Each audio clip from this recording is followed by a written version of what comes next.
Break پہ جانے سے پہلے ہماری ایک بہن تھی، انہوں نے اپنے بھائی کے لیے سوال کیے، 2 چیزیں ڈسکس کی تھیں، ان کے بارے میں عبداللہ ثاقب صاحب رہنمائی کریں گے انشاءاللہ۔ جی، انہوں نے اپنے بھائی کے لیے، ایک تو ان کی کچھ جاب کے ایشوز ہیں، جاب نہیں مل رہی، اور دوسرا وہ کہہ رہی تھیں باہر کے لیے بھی ٹرائی کر رہے ہیں، انٹرویوز بھی دیے ہیں شاید۔ تو اس کے لیے یہ ہے کہ صبح فجر کی نماز کی سنتیں ادا کرنے کے بعد قبلہ رخ بیٹھ کے ایک تسبیح روزانہ، سبحان اللہ و بحمدہ سبحان اللہ العظیم استغفر اللہ، یہ ایک تسبیح روزانہ انہوں نے کرنی ہے نماز فجر کی سنتوں کے بعد فرائض سے پہلے۔ دوسرا 300 مرتبہ روزانہ لا حول ولا قوت الا باللہ العلی العظیم، یہ پڑھنا ہے۔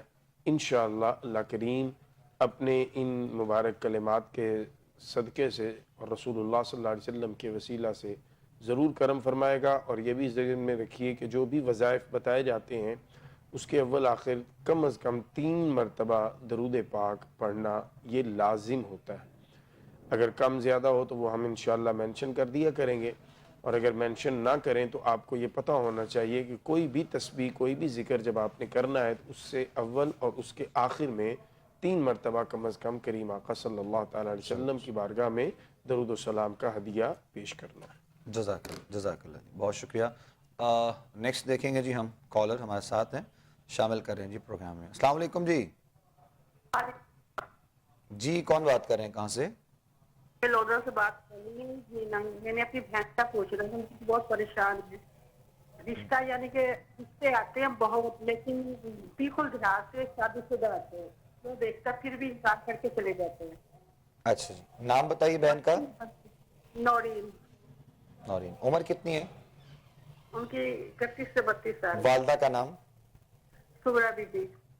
ٹھیک ٹھیک ٹھیک، چلیں رہنمائی کرتے ہیں انشاءاللہ، جو جواب دیتے ہیں آپ کو پروگرام دیکھیے گا۔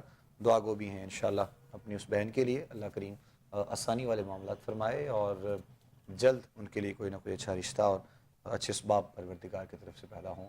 رہنمائی کر رہی ہیں عبداللہ صاحب انشاءاللہ۔ ایک تو آپ نے 3 جمعرات بہن کی طرف سے یا خود وہ صدقہ دینا ہے، اور وہ صدقہ کوئی بھی چیز آپ دے سکتی ہیں۔ بہتر یہ ہے کہ آپ اپنے رشتہ داروں میں اگر کوئی حقدار ہیں تو انہیں ان کی خدمت کر دیں۔ اور پڑھنے کے لیے سورہ نصر، اذا جاء نصر اللہ والفتح، 70 مرتبہ یہ سورت روزانہ بہن پڑھیں، انشاءاللہ میرا اللہ بہت جلد بہت بہتر اور مناسب رشتہ ان کے لیے عطا فرما دے۔ جزاک اللہ جی، جزاک اللہ۔ جواب سن لیا جی آپ نے جو آپ کو بتایا گیا ہے، یہ وظائف کیجیے گا انشاءاللہ، اللہ کریم نے چاہا تو معاملات بہتر ہوں گے، پروردگار آسانیاں پیدا کریں انشاءاللہ۔ ہم دعا گو ہیں، اور دیگر بھی جتنے بھی ہمارے دیکھنے اور سننے والوں کی طرف سے خاص طور پر رشتوں کے حوالے سے کہا جاتا ہے، وہ ہماری بہنیں ہیں، بیٹیاں ہیں یا ہمارے بھائی ہیں، ان سب کے لیے ہم دعا گو ہیں خاص طور پر انشاءاللہ۔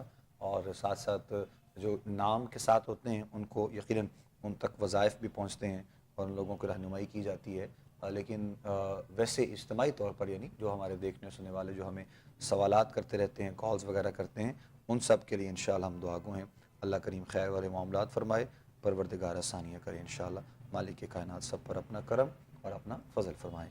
اس کے ساتھ ہی واٹس ایپ پہ بھی کافی سوالات ہم تک لوگوں کے پہنچے ہیں، اور ہم وقت کو دیکھ کر ساتھ ساتھ رہنمائی کر رہے ہوتے ہیں، اس پر بھی بات ہماری جاری ہوتی ہے پروگرام میں، تو کوشش کرتے ہیں انشاءاللہ اس میں سے بھی کچھ جو ہے وہ سوالات پر بات کی جائے، کچھ چیزیں شیئر کی جائیں پروگرام میں، اور ساتھ میں دیگر جو لوگوں کے سوالات ہیں اور جو مسائل ہیں اور اس کی رہنمائی کے لیے انشاءاللہ عبداللہ ثاقب صاحب یہاں پر موجود ہیں۔